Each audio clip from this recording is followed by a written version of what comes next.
Assalamualaikum warahmatullahi wabarakatuh. Alhamdulillahirabbil alamin wa bihi nasta'in wa ala umuri dunya waddin wa ala alihi wa sahbihi ajma'in, amma ba'du. Pada yang saya hormati Bapak Dr. Khalid Mawardi SAGM Hum selaku dosen pengampu, dan juga teman-teman mahasiswa pasca sarjana kelas 2 MPAIA yang saya banggakan. Alhamdulillah, pada pertemuan kali ini kita bisa bertemu lagi dalam presentasi makalah. Pada makalah kali ini saya akan membawakan makalah terkait dengan Islam di Asia Tenggara, khususnya di Thailand dan di Filipina. Saya mengambil judul pada makalah kali ini yaitu Dinamika Minoritas Muslim di Asia Tenggara, Telaah Kritis Islam di Thailand dan Filipina. Bapak dosen yang saya hormati dan teman-teman yang saya banggakan, dinamika perkembangan minoritas Muslim di Thailand, khususnya di Thailand Selatan yakni di Patani, dan di Filipina Selatan atau bangsa Moro di Mindanao, dalam berhadapan dengan mayoritas non-Muslim dan pemerintah pusat dari masa ke masa selalu menjadi kajian yang selalu ditelaah untuk mencari jalan damai sebagai solusi problematika yang nyata. Identitas Muslim di dua wilayah ini sendiri pada dasarnya bersifat plural dan tidak tunggal sebagaimana dikesankan selama ini. Kesan bahwa seolah Muslim di kedua wilayah ini bersifat homogen dan seragam telah terbentuk dalam persepsi orang banyak, terutama melalui media. Pluralitas atau heterogenitas Muslim di kedua wilayah tersebut tercermin dari berbagai kelompok atau organisasi dan perorangan yang masing-masing memiliki pandangan dan gerakan dalam usaha mencari solusi atas problematika yang dihadapi oleh kedua wilayah tersebut. Karenanya, di dalam makalah ini saya akan mencoba menggali pandangan dari masing-masing kelompok atau perorangan serta hubungan antar mereka dan kendala-kendala yang dihadapi atas konflik dan kekerasan yang berlarut antara Muslim minoritas di Filipina Selatan dan Thailand Selatan dengan pemerintah pusat di kedua negara tersebut. Tidak bisa dipungkiri bahwa berlarut-larutnya konflik dan kekerasan di dua daerah tersebut tidak hanya disebabkan dan didorong oleh perbedaan kepentingan politik, melainkan juga memiliki akar yang dalam. Hal itu meliputi perbedaan kultur, termasuk di dalamnya agama, bahasa, dan klaim historis atas tanah atau kawasan. Dari akar-akar itu, rakyat di kedua wilayah tersebut memiliki legitimasi untuk mengklaim bahwa tanah atau daerah mereka tidak menjadi bagian integral dari pemerintahan atau negara pusat. Thailand dan Filipina dengan tujuan dan tuntutan mereka atau menjadi daerah otonom. Namun di sisi lain, di dalam komunitas Muslim itu sendiri juga memunculkan kelompok-kelompok dan individu-individu yang satu sama lain tidak selalu sama dalam pandangan dan bahkan agendanya. Oleh karena itu, dalam penulisan makalah ini, penulis berupaya untuk membahas dinamika perkembangan Islam di Thailand dan Filipina dengan beragam problematika yang dihadapinya, serta mencari akar permasalahan dan solusi yang mungkin telah ditempuh guna meredam konflik yang telah berlarut-larut di kedua wilayah tersebut. Yang pertama, kita mulai dari dinamika Islam di Thailand. Sekilas tentang negara Thailand, secara tradisional, asal Thailand dikaitkan dengan kerajaan Sukhothai yang didirikan pada tahun 1238 Masehi. Kerajaan ini kemudian diteruskan kerajaan Ayutthaya yang didirikan pada pertengahan abad ke-14 dan mempunyai wilayah kekuasaan yang lebih besar dibandingkan Sukhothai. Kebudayaan Thailand dipengaruhi kuat oleh Tiongkok dan India. Hubungan dengan beberapa negara besar Eropa dimulai pada abad ke-16. Meski mengalami tekanan yang kuat, Thailand tetap bertahan dengan satu-satunya negara di Asia Tenggara yang tidak pernah dijajah oleh bangsa Eropa. Namun demikian, pengaruh Barat termasuk ancaman kekerasan mengakibatkan berbagai perubahan pada abad ke-19 dan diberikannya banyak kelonggaran bagi pedagang-pedagang Britania. Sebuah revolusi tak berdarah pada tahun 1932 Masehi menyebabkan perubahan bentuk negara menjadi monarki konstitusional. Negara yang semula dikenal dengan nama Siam mengganti namanya menjadi Thailand pada tahun 1939 Masehi. Negara Thailand mengambil bentuk monarki konstitusional dengan sistem demokrasi parlementer, di mana kekuasaan dan wewenang raja bersifat terbatas, sedangkan urusan pemerintahan negara dijalankan oleh Perdana Menteri. Populasi Thailand didominasi etnis Thai dan Lao yang berjumlah 3/4 dari seluruh penduduk. Selain itu juga terdapat komunitas besar etnis Tionghoa yang secara historis memegang peranan yang besar dalam kehidupan ekonomi. Etnis lainnya termasuk etnis Melayu di selatan, Mon, Khmer, dan berbagai suku orang Bukit. Sekitar 95% penduduk Thailand adalah pemeluk agama Buddha. Aliran Theravada. Ada minoritas pemeluk agama Islam, Kristen, dan Hindu. Bahasa Thailand merupakan bahasa nasional yang ditulis menggunakan aksara tersendiri, tetapi ada banyak juga bahasa daerah lainnya, termasuk bahasa Melayu, bahasa Inggris juga diajarkan secara luas di sekolah.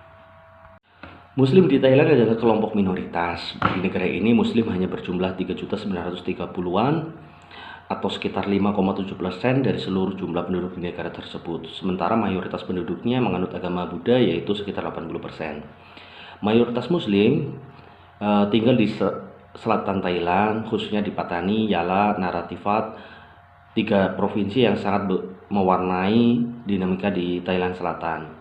Tradisi Muslim di wilayah ini mengakar sejak kerajaan Sriwijaya yang menguasai wilayah Asia Tenggara termasuk Thailand Selatan. Thailand Selatan tersendiri dari 5 provinsi Pattani, Yala, Narathiwat, Satun, dan Songkhla dengan total penduduk 6 jutaan. Mayoritas penduduk Muslim terdapat di 4 provinsi tersebut.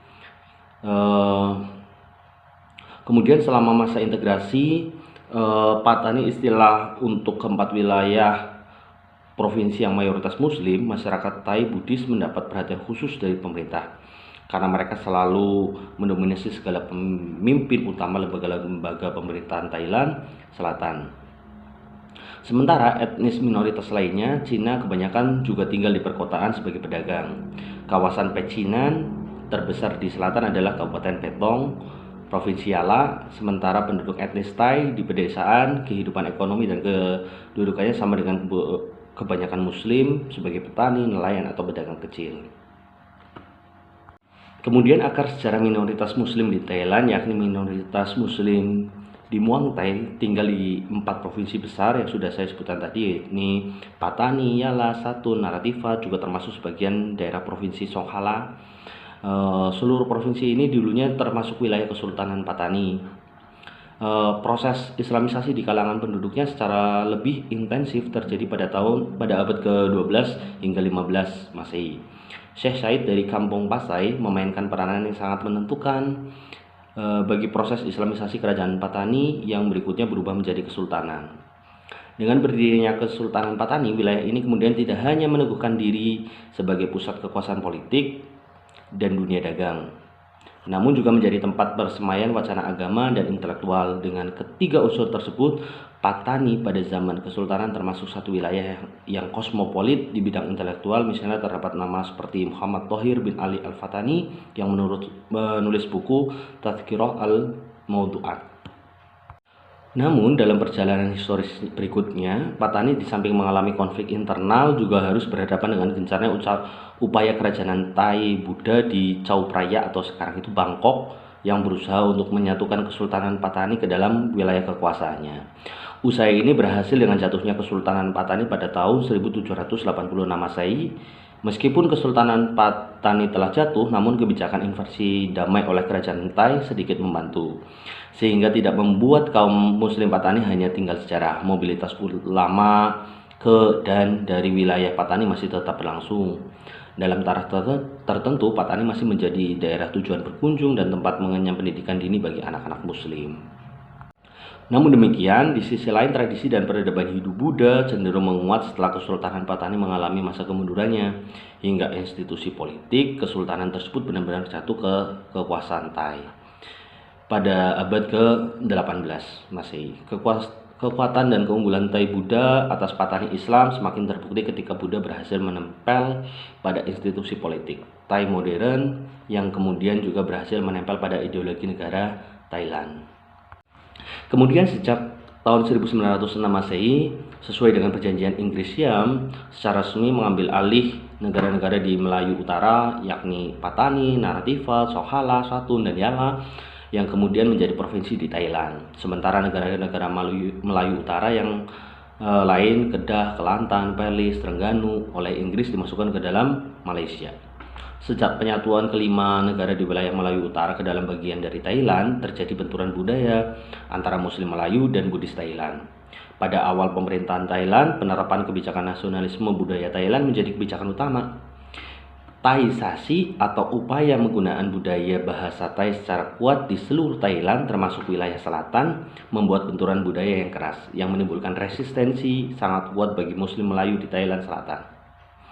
Minoritas Muslim yang hidup di Thailand berada dalam dilema bagaimana melakukan rekonsiliasi antara keyakinan Islam fundamental mereka dengan perlunya menjadi warga negara yang baik.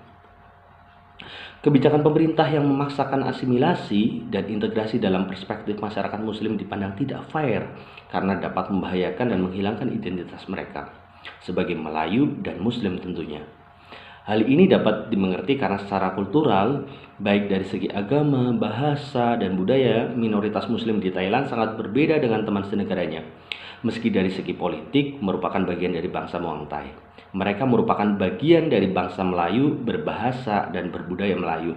Dan secara geografis terletak berbatasan dengan negara Malaysia yang penduduknya juga mayoritas bangsa Melayu, berbahasa dan berbudaya Melayu. Karena itu, kebijakan integrasi dan asimilasi pemerintahan mendapat respon yang keras dari minoritas Muslim di kedua negara itu dan telah melahirkan konflik bersenjata antara kelompok minoritas dan pemerintah. Kemudian bagaimana kebijakan pemerintah terhadap minoritas Muslim di Thailand? Secara kultural, baik dari segi agama, bahasa, dan budaya, minoritas Muslim Muang Thai yang tinggal di Thailand Selatan atau Patani merupakan bagian dari bangsa Melayu.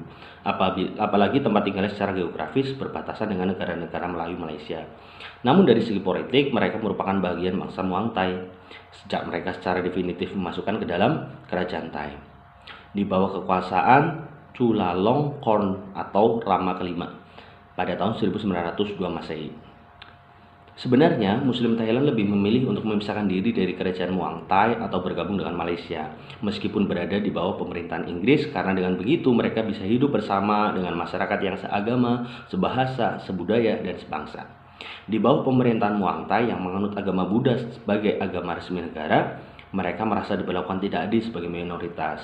Di samping itu mereka terisolasi dari birokrasi negara dan pemerintahan, bukan saja karena pusat pemerintahan jauh dari daerah itu dan perasaan terasing dari birokrasi negara, tetapi lebih disebabkan oleh perbedaan agama, bahasa, dan kebudayaan, sehingga asimilasi dan integrasi yang diharapkan pemerintah menjadi sulit tercapai.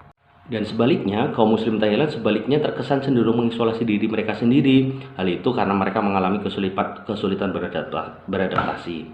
Pertama, karena kebanyakan mereka hanya dapat berbicara sedikit bahasa Thai atau tidak bisa sama sekali. Kemudian yang kedua, berdasarkan keyakinan agama, kaum Muslim Thailand secara militan menolak perilaku sosial yang berkaitan dengan kedua kelompok tersebut.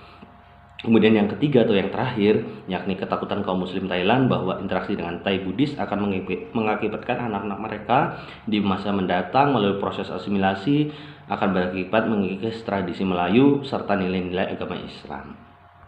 Perasaan terasing dan ketidakpuasan ini semakin kuat ketika kaum bangsawan petani dicopot dari semua kekuasaannya. Dan semua jabatan yang dulu mereka pegang dialihkan kepada birokrat dari Bangkok atau dari provinsi-provinsi utara yang memiliki bahasa, agama, dan budaya yang berbeda dengan masyarakat Muslim Patani. Pada masa pemerintahan Perdana Menteri Pibul Songkram, dikeluarkan kebijakan dan program integrasi pemerintahan Muang Thai yang sangat mengkhawatirkan rakyat Muslim Patani. Sebagai seorang diktator, Pibul Songkram berusaha mensiamkan semua kelompok minoritas non-Buddhis di Muang Thai. Pada tahun 1940 mulai diberlakukan dan dipaksakan aturan-aturan kultural seperti memakai pakaian bergaya barat, mengadopsi nama-nama Thai bila ingin memasuki sekolah-sekolah pemerintahan atau bila ingin melamar pekerjaan di dalam jajaran pemerintahan. Bahasa Melayu dilarang diajarkan di sekolah-sekolah negeri atau digunakan dalam percakapan dengan para pejabat pemerintah. Kebijakan Pibul di atas didukung oleh sistem politik yang berlaku di Muang Thai di mana otoritas penguasa bersifat absolut, tak dapat diganggu. Kemudian jika dipelajari lebih lanjut, sebenarnya kaum Muslim di Muang Thai sendiri terpecah menjadi 4 kelompok, yaitu Chulaharaj Montri atau kepala kantor masyarakat Muslim di Muang Thai, kelompok moderns yang menerbitkan jurnal Al-Jihad, kemudian ada juga yang ketiga kelompok ortodok yang menerbitkan Arabitoh, dan kelompok Muslim Melayu di selatan yang menentang kelompok Chula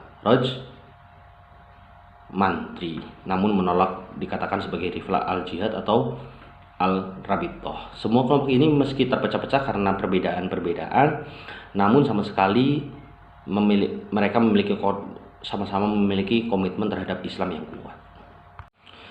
Kemudian bentuk perlawanan dari minoritas Muslim Thailand kepada pemerintahan senantiasa mengalami perubahan. Berawal dari perlawanan pasif di masa Raja Chulalongkorn dan Raja Wachiraput, perlawanan berbentuk partisipasi terbatas dalam proses politik negara, pemberontakan, gerakan-gerakan bawah tanah, dan gerakan separatis. Akan tetapi dalam kegiatan politik dan perjuangan separatis mereka selama bertahun-tahun, pemimpin mereka tidak mempunyai rumusan politik yang tegas yang dapat mereka gambarkan dan mereka sajikan kepada rakyat yang relatif belum sadar politik. Hal ini menyebabkan berubah-ubahnya tujuan perjuangan yang hendak mereka capai yang disesuaikan dengan keadaan. Dalam rangka mewujudkan cita-citanya, baik pemisahan diri dari kerajaan Thai atau otonomi penuh, minoritas Muslim Thailand tergabung dalam kelompok organisasi seperti Patani United Liberation Organization atau PULO, Barisan Nasional Pembebas Patani BNPP, Barisan Revolusi Nasional, dan masih banyak lagi organisasi sempalan lainnya. Keinginan untuk memisahkan diri dari kerajaan Thai lebih dikarenakan karena Muslim Patani melihat adanya keengganan pemerintah untuk memberikan kebebasan dalam mengamalkan ajaran agamanya dan mengungkapkan aspirasi budaya mereka. Akan tetapi, dalam beberapa tahun terakhir hubungan antara pihak kerajaan Thai dengan Muslim Melayu di Patani tampak membaik. Putra mahkota kerajaan sering berkunjung ke provinsi-provinsi yang berbatasan dengan Malaysia itu. Pembangunan jalan dan gedung-gedung sekolah menandai adanya perhatian yang serius dari pihak kerajaan. Dan yang tak kalah penting bagi Melayu Muslim adalah bahwa sejak tahun 1990-an mereka mulai mendapat kebebasan dan menjalankan syariat Islam. Namun keinginan mereka untuk memberlakukan hukum Islam di wilayah mereka tetap terus mereka perjuangkan. Akan tetapi meski demikian, pemerintah mencoba memperbaiki hubungan dengan Melayu Muslim, mereka masih belum bisa menghilangkan trauma masa lalunya, terutama kalangan generasi tua. Kuatnya kesadaran akan masa lalu yang pahit ditambah dengan kenyataan bahwa adanya kaki tangan kerajaan yang menganggap umat Islam di wilayah selatan Thai seperti api dalam sekam, membuat Melayu Muslim ini tetap menjaga jarak dengan pemerintahan Thailand. Hal ini antara lain diindikasi dengan adanya cara mereka menjaga kemandirian finansial lembaga pendidikan tradisional pesantren. Dengan menolak menerima bantuan pemerintah, mereka bisa terbebas dari sikap pemerintah untuk mendikte mereka. Sebenarnya dengan konflik-konflik tersebut, upaya rekonsiliasi telah dilakukan oleh pemerintah pusat dalam 5 tahun terakhir dengan terbentuknya Komisi Rekonsiliasi Nasional yang mengantarkan dan memediasi perdamaian di selatan Thailand ini. Kuatnya peran tentara di Thailand membuat banyak rekomendasi komisi tidak bisa dijalankan. Pendidikan, pekerjaan, dan fasilitas pemerintah lainnya tetap saja tidak leluasa dinikmati oleh Muslim Melayu. Persyaratan pemakaian ketat, bahasa nasional Thai, dan sikap yang mencerminkan nasionalisme yang pro kebijakan pusat menjadi penghambat rekonsiliasi yang telah dilakukan baik oleh lembaga swadaya masyarakat, perguruan tinggi, komisi rekonsiliasi. Bahkan kehadiran masyarakat internasional antara lain Nahdlatul Ulama dari Indonesia yang menjembatani ulama di Thailand Selatan dan pemerintah kerajaan Thailand akan banyak membuahkan hasil jika pemerintah pusat mengakomodasi gagasan-gagasan dan harapan Muslim di Melayu Selatan ini, yaitu penggunaan tradisi Muslim Melayu lebih terbuka dan pengakuan pemerintah pusat akan tradisi ini khususnya di Patani, Yala, dan Naratifat. Itulah sedikit tentang dinamika Islam di Thailand, khususnya Thailand Selatan di Patani. Selanjutnya kita akan membahas tentang dinamika Islam di Filipina. Filipina adalah sebuah negara kepulauan yang terletak di barat Samudra Pasifik. Penduduknya berjumlah sekitar 90 juta jiwa. Muslim di sana juga sama seperti di Thailand, termasuk golongan minoritas. Menghadapi masalah yang hampir sama juga dengan di Thailand. Problem yang dihadapi Muslim di Filipina dan Thailand adalah problem kelompok minoritas yang harus hidup berdampingan dengan secara damai dengan non-Muslim dalam negara yang sama. Mereka berada dalam dilema bagaimana melakukan rekonsiliasi antara keyakinan Islam fundamental mereka dengan perlunya menjadi warga negara yang baik di negara-negara yang didominasi oleh non-Muslim.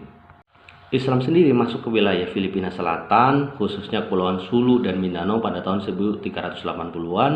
Orang pertama yang memperkenalkan Islam ke Sulu adalah Tuan Masaika yang diduga telah sampai di Sulu pada abad ke-13.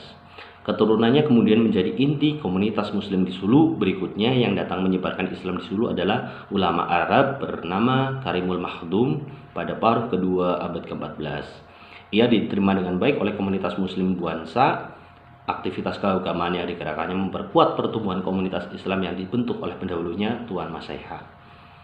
Pada abad ke-15, penyebaran Islam lainnya datang ke Sulu, yaitu Raja Baginda. Menurut catatan sejarah, Raja Baginda adalah seorang pangeran dari Minangkabau.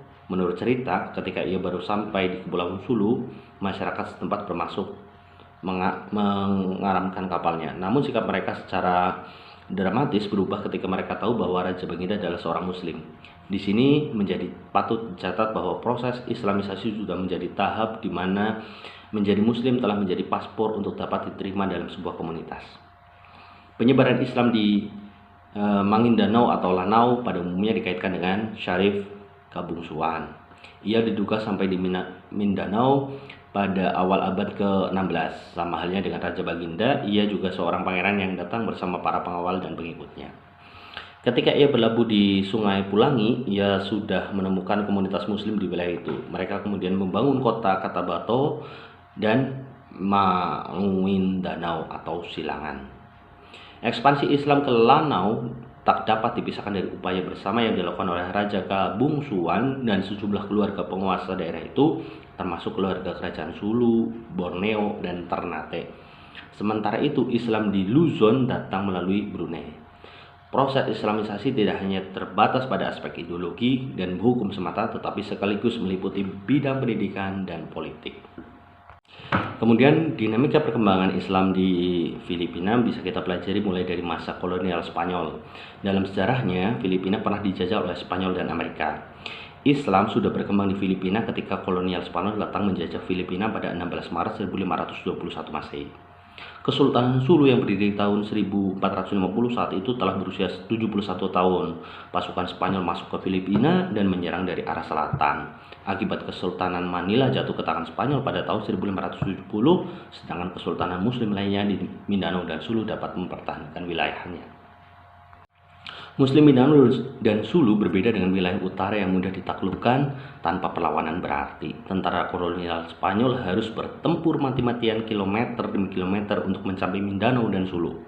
Mereka juga menghabiskan lebih dari 375 tahun masa kolonialisme dengan perang berkelanjutan melawan Muslim. Walaupun demikian, kaum Muslim tidak pernah dapat ditentukan secara total. Selama masa kolonial, Spanyol menerapkan politik divide and rule, yaitu pecah belah dan kuasai, serta mission sacri, misi suci kristenisasi terhadap orang-orang Islam. Bahkan orang-orang Islam distigmatisasi, diberi julukan yang berkonotasi buruk, yaitu sebagai Mor atau Moro, yang artinya orang yang buta huruf, jahat, tidak bertuhan, juramentados atau tukang bunuh. Sejak saat itu, julukan Moro melekat pada orang-orang Islam yang mendiami kawasan Filipina Selatan tersebut. Singkatnya, pada tahun 1578 Masehi terjadi perang besar yang melibatkan orang Filipina sendiri. Penduduk pribumi wilayah utara yang telah dikristenkan dilibatkan dalam ketentaraan kolonial Spanyol, kemudian diadu domba dan disuruh berperang melawan orang-orang Islam di selatan. Sehingga terjadilah peperangan antara orang Filipina sendiri dengan mengatasnamakan misi suci. Dari sinilah kemudian timbul kebencian dan rasa curiga orang-orang Kristen Filipina terhadap bangsa Moro yang Islam hingga sekarang. Kemudian berikutnya yakni masa imperialisme Amerika Serikat. Sekalipun gagal menundukkan Mindanao dan Sulu, Spanyol tetap menganggap kedua wilayah itu merupakan bagian dari teritorialnya. Secara tidak sah dan tak bermoral, Spanyol kemudian menjual Filipina kepada Amerika Serikat seharga 20 juta US dollar pada tahun 1898 melalui Traktat Paris. Amerika datang ke Mindanao dengan menampilkan diri mereka sebagai seorang sahabat yang baik dan dapat dipercaya. Hal ini dibuktikan dengan ditandatanganinya Traktat Poitou pada tanggal 20 Agustus 1898 Masehi yang menjanjikan kebebasan beragama, kebebasan mengungkapkan pendapat, kebebasan mendapatkan pendidikan bagi bangsa Moro. Namun traktat tersebut hanya taktik mengambil hati orang-orang Islam agar tidak memberontak, karena pada saat yang sama Amerika tengah disibukkan dengan pemberontakan kaum revolusioner Filipina Utara pimpinan Emilio Aguinaldo. Terbukti setelah kaum revolusioner utara itu kalah, kebijakan AS di Mindanao dan Sulu bergeser kepada sikap campur tangan langsung dan penjajahan terbuka. Setahun kemudian Mindanao dan Sulu disatukan menjadi wilayah provinsi Moroland dengan alasan untuk memberadabkan rakyat Mindanao dan Sulu. Periode berikutnya tercatat pertempuran antara kedua belah pihak. Namun Amerika memandang peperangan tak cukup efektif meredam perlawanan bangsa Moro. Amerika akhirnya menerapkan strategi penjajahan melalui kebijakan pendidikan dan bujukan. Sebagai hasilnya, kohesivitas politik dan kesatuan di antara masyarakat Muslim mulai berantakan dan basis budaya mulai diserang oleh norma-norma Barat. Pada dasarnya kebijakan ini lebih disebabkan keinginan Amerika memasukkan Muslim ke dalam arus utama masyarakat Filipina di utara dan mengasimilasi kaum Muslim ke dalam tradisi dan kebiasaan orang-orang Kristen. Seiring dengan berkurangnya kekuasaan politik para sultan dan berpindahnya kekuasaan secara bertahap ke Manila, pendekatan ini sedikit demi sedikit mengancam tradisi kemandirian yang selama ini dipelihara oleh masyarakat Muslim. Kemudian selanjutnya adalah masa peralihan. Pada masa ini, yakni masa pra-kemerdekaan, ditandai dengan masa peralihan kekuasaan dari penjajah Amerika ke pemerintah Kristen Filipina di utara. Untuk menggabungkan ekonomi Moroland ke dalam sistem kapitalis, diberlakukanlah hukum-hukum tanah warisan jajahan AS yang sangat kapitalis seperti Land Registration Act nomor 496, Philippine Commission Act nomor 718 dan lain sebagainya. Pada intinya, kekuatan tentang hukum tanah ini merupakan legalisasi penyitaan tanah-tanah kaum muslimin oleh pemerintah kolonial AS dan pemerintah Filipina di utara yang menguntungkan pihak kapitalis. Pemberlakuan Quino Recto Colonialization Act nomor 4197 pada tanggal 12 Februari 1935 Masehi menandai upaya pemerintah Filipina yang lebih agresif untuk membuka tanah dan menjajah Mindanao. Pemerintah mula-mula berkonsentrasi pada pembangunan jalan dan survei-survei tanah negara sebelum membangun koloni pertanian baru. Kepemilikan tanah yang begitu mudah dan mendapat legalisasi dari pemerintah mendorong migrasi dan pemukiman besar-besaran orang-orang utara ke Mindanao. Banyak pemukim yang datang seperti Kidapawan, Manguindanao mengaku bahwa motif utama kedatangan mereka ke Mindanao adalah untuk mendapatkan tanah. Untuk menarik banyak pemukim dari utara ke Mindanao, pemerintah membangun koloni-koloni yang disubsidi lengkap dengan seluruh alat bantu yang diperlukan. Konsep penjajahan melalui koloni ini diteruskan oleh pemerintah Filipina begitu AS hengkang dari negara tersebut, sehingga perlahan tapi pasti orang-orang Moro menjadi minoritas di tanah kelahiran mereka sendiri. Kemudian yang terakhir adalah perkembangan pada masa kemerdekaan hingga sekarang. Kemerdekaan yang didapat Filipina pada tahun 1946 dari Amerika Serikat ternyata tidak memiliki arti khusus bagi bangsa Moro. Hengkangnya AS dari Filipina ternyata memunculkan penjajah lainnya.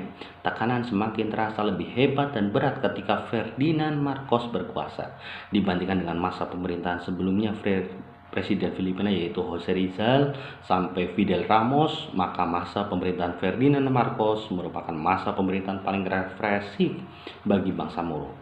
Pembentukan MIM atau Muslim Independent Movement pada tahun 1968 Masehi dan Moro Liberation Front atau MLF pada tahun 1971 Masehi tak bisa dilepaskan dari sikap politik Marcos yang lebih dikenal dengan Presidential Proclamation nomor 1081 itu. Namun patut dicatat pada masa ini perjuangan bangsa Moro memasuki babak baru dengan terbentuknya front perlawanan yang lebih terorganisir dan maju seperti MIM, Ansor al-Islam, NLFF, MILF, MNLF Reformis, BMIF, dan lain sebagainya. Namun pada saat yang sama juga sebagai masa terpecahnya kekuatan bangsa Moro menjadi fraksi-fraksi yang melemahkan perjuangan mereka secara keseluruhan. Kebijakan umum pemerintah Filipina terhadap kaum muslim pada dasarnya tidak berubah, hanya berbeda intensitasnya dari satu presiden ke presiden lainnya. Pemerintah Manila mempunyai 4 titik pandang terhadap kaum muslim. Pertama, pemerintah masih memegang pandangan kolonial yaitu Moro yang baik adalah Moro yang mati. Kedua, kaum muslimin adalah warga kelas 2 di Filipina. Ketiga, kaum muslim adalah penghambat pembangunan. Dan yang terakhir adalah masalah moron adalah masalah integrasi, yaitu bagaimana mengintegrasikan mereka ke arus utama, yaitu tubuh politik nasional. Oleh karena itu, strategi umum pemerintah terhadap kaum muslim adalah mengintegrasikan kaum muslim ke dalam proses demokrasi nasional. Semua program pembangunan pemerintah yang ditujukan kepada kaum muslim pada dasarnya dikaitkan dengan falsafah integrasi dan asimilasi kaum muslim pada budaya nasional, yaitu Kristen Katolik. Sementara bagian besar kaum muslim Filipina tidak memiliki rasa identitas nasional disebabkan oleh yang pertama, orang-orang Islam merasa sulit untuk menghargai undang-undang nasional, khususnya yang mengenai hubungan-hubungan pribadi dan keluarga, karena undang-undang itu jelas berasal dari nilai-nilai moral Barat dan Katolik. Kemudian yang kedua, sistem sekolah umum di bawah Republik tidak berbeda dengan yang diperkenalkan oleh kolonial Amerika dan yang dikembangkan Persemakmuran. Kemudian yang ketiga, ketidakmampuan orang-orang Islam untuk menganggap diri mereka sendiri sebagai warga negara Republik, dan yang kemudian menjadi reaksi kekerasan adalah disebabkan oleh kebencian mereka yang mendalam terhadap gelombang kaum penetap yang terus-menerus ke bagian-bagian Mindanao. Dari adanya konflik yang terus-menerus antara Muslim di Mindanao dengan pemerintah Filipina, pada pertengahan tahun 2006, kaum Muslim Moro yang diwakili oleh MILF kembali melakukan perundingan damai dengan pemerintah Filipina. Kali ini pemerintah Malaysia yang akan bertindak sebagai mediator, sebelumnya adalah pemerintah Indonesia. Dalam pembicaraan damai tersebut, mayoritas bangsa Moro mendukung proses damai ini yang diharapkan akan menghentikan segala bentuk perlawanan bersenjata maupun aksi terorisme di Mindanao. Bila perdamaian bisa benar-benar diimplementasikan, Zainuddin S. Malang dari Center for Moro Law and Police menyatakan keyakinannya bahwa aksi-aksi teroris akan berkurang bahkan hilang sama sekali di Mindanao. Kesepakatan itu dimaksudkan sebagai jalan damai antara pemerintah dengan MILF yang selama bertahun-tahun memperjuangkan tanah air bagi warga Muslim Filipina. Kesepakatan itu menetapkan wilayah Mindanao akan menjadi bagian dari wilayah Muslim dan pemerintahnya akan dikendalikan oleh warga Muslim. Pemerintah Filipina akan memberikan otoritas penuh bagi warga Muslim Mindanao untuk mengelola bank sendiri, mengatur sistem pendidikan sendiri, termasuk memberikan pasukan keamanan sendiri. Namun kesepakatan ini kemudian mengalami kegagalan karena ribuan pengunjuk rasa mayoritas warga non-Muslim menentang penandatanganan itu. Sebelumnya warga non-Filipina yang menentang juga mengajukan 2 petisi ke Mahkamah Agung yang isinya meminta pemerintahan Filipina tidak menandatangani kesepakatan dengan MILF tersebut. Akhirnya kesepakatan pun tidak jadi dan dinyatakan ilegal oleh Mahkamah Agung Filipina. Dengan pembatalan ini, konflik pun meletus lagi. Nampaknya perdamaian antara Muslim dan non-Muslim Filipina masih akan terus belum tercapai atau sulit tercapai bila kedua belah pihak tidak saling mau bertarik ulur, terutama bila pada masing-masing pihak masih melekat persepsi yang tidak baik. Bapak dosen yang saya hormati dan teman-teman yang saya banggakan, demikian presentasi dari saya terkait dengan minoritas Islam di Thailand dan Filipina. Semoga sedikit banyak bisa memberikan pengetahuan baru bagi kita semua, dan jika ada kesalahan saya mohon maaf. Akhirul kalam, bila taufiq wal hidayah. Wassalamualaikum warahmatullahi wabarakatuh.